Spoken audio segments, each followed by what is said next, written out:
Assalamualaikum warahmatullahi wabarakatuh. Yang terhormat, Ibu Anissa Lutfi Septanti SEMSC dan Ibu Dina Lusianti SEMMAAK selaku dosen pembimbing mata kuliah studi kelayakan bisnis dan rekan-rekan mahasiswa yang berbahagia.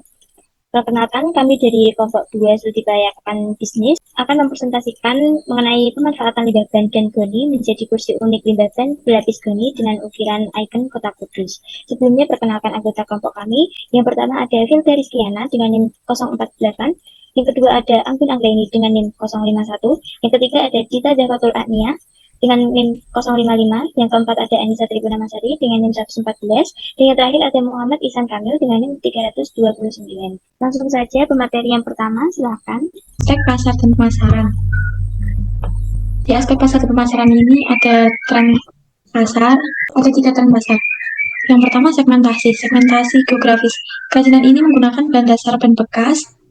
Pemilihan ban bekas ini berdasarkan pertimbangan diantaranya ban bekas yang mudah didapatkan di mana saja dan mudah dikreasikan agar dapat digunakan kembali. Selanjutnya segmentasi demografis. Di segmentasi demografis ini pada produk ini kami menetapkan kalangan remaja hingga dewasa, salah satunya kalangan milenial seperti pemilik usaha coffee shop dan penggemar kursi estetik dan unik. Selanjutnya ada tren pasar targeting. Target pasar kami spesifik adalah kaum remaja hingga dewasa. Salah satunya seperti kaum milenial yang buka usaha yang memungkinkan penggunaan bangku seperti owner cafe, restoran, dan lain sebagainya. Ibu-ibu atau anak muda yang peduli dengan keestetikan pada rumahnya. Selanjutnya ada positioning. Di positioning ini pembeda produk kami dengan kompetitor lain adalah pada keunikan, yaitu dengan dilapisi kain goni serta terdapat lukisan Menara Kudus. Memiliki tagline kursi unik dan pelestarian budaya yang ramah lingkungan dengan nama brand Kubago atau kursi Pengoni. Kursi ini unik yang berbahan dasar limbah daur ulang ban bekas dan kain goni supaya menjadi barang yang bernilai jual serta memiliki desain lukisan Menara Kudus sebagai pelestarian budaya yang minimalis dan awet. Selanjutnya materi tentang strategi pemasaran. Ada 4 page. Yang pertama ada produk.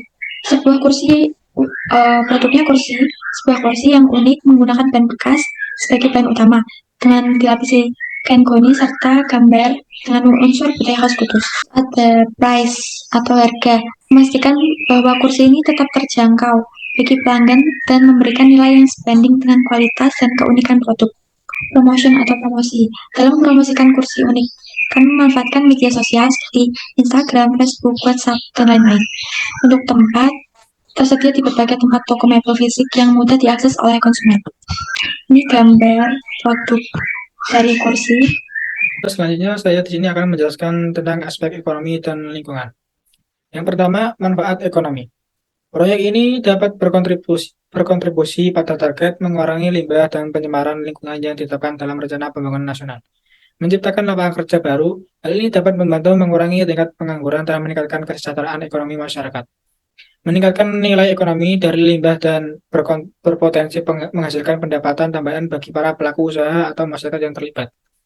Proyek ini memberikan dampak yang positif terhadap keuangan ekonomi nasional dengan mengurangi bahan impor dan mengoptimalkan penggunaan bahan sisa atau limbah yang ada. Yang kedua, manfaat sosial.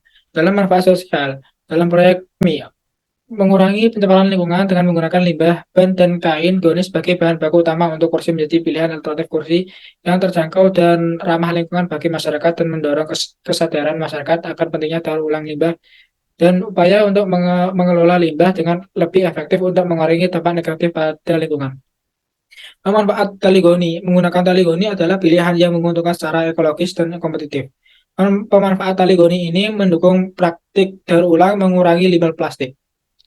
Yang ketiga, manfaat budaya.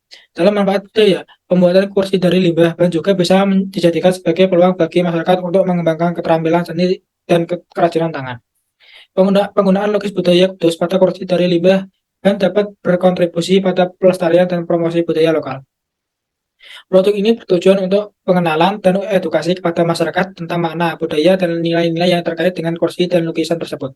Produk ini juga bisa menjadi medium untuk mempertahankan dan mendorong apresiasi terhadap kekayaan budaya Kudus. Aspek teknis dan teknologi. Yang pertama itu adalah perencanaan lokasi, serta pabrik produksi Kubago yang akan kelompok kami pilih ada di Desa Loram, Kulon Kudus, Jawa Tengah karena dekat dengan pengada bahan baku dan mudah diakses keluar masuk transportasi. luas produksinya. Dalam perencanaan kapasitas produk, kami akan melakukan pemilihan biaya per unit paling rendah dan menyesuaikan dengan ketersediaan bahan baku yang di sekitar tempat produksi. Dalam perencanaan pembuatan jumlah produksinya, kelompok kami akan membuat produk sebanyak 6 produk sebagai produksi awal. Namun, tidak menutup kemungkinan untuk menambah jumlah produksi apabila ada permintaan, ketersediaan bahan baku, dan jumlah SDM. Rencana penyediaan awal produk kami ada 6 produk baku, namun produksi bertambah apabila jumlah permintaan naik dan juga faktor kesediaan barang.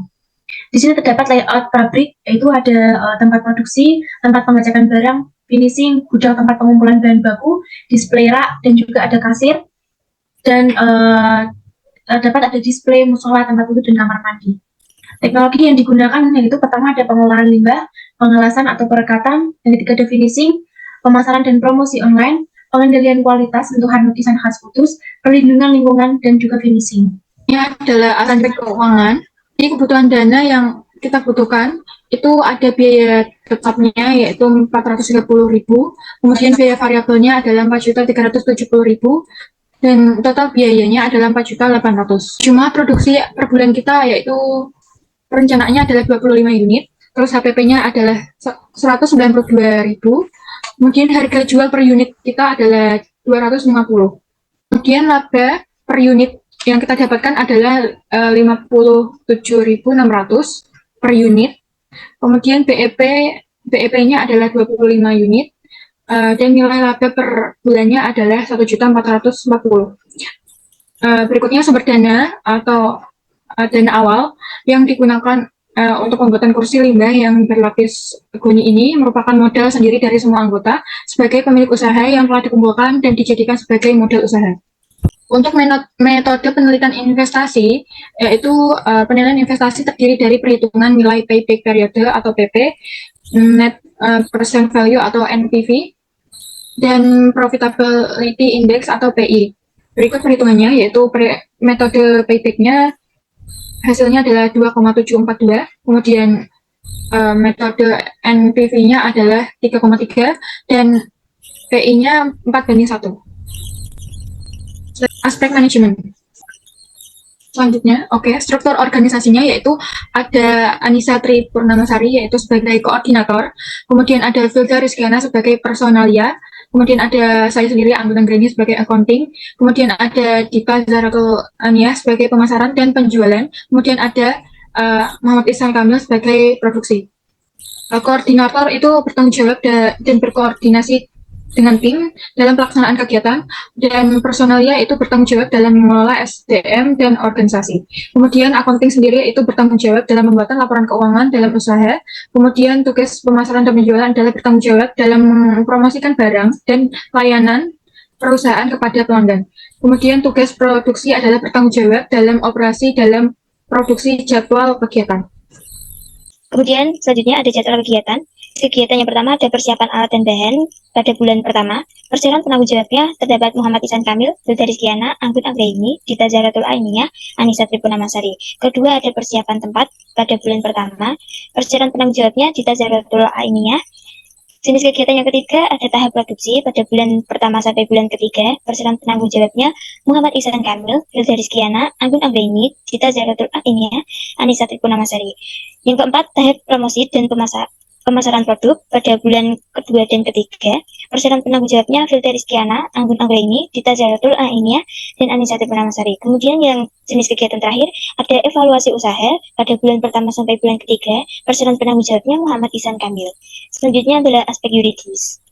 Nama usaha dan merek. Untuk memilih nama perusahaan untuk usaha kami menggunakan nama yang mudah untuk diingat dan dikenal oleh masyarakat umum, serta dapat membedakan nama perusahaan kami dengan nama perusahaan lainnya. Usaha kursi dan goni, kami memberi nama merek Kubago agar berbeda dengan merek-merek kursi lainnya. Alasan kami menggunakan merek tersebut agar masyarakat mudah membaca dan mengingat nama produk kami. Lalu kami memilih nama perusahaan kami dengan nama NS atau Nature Science Group.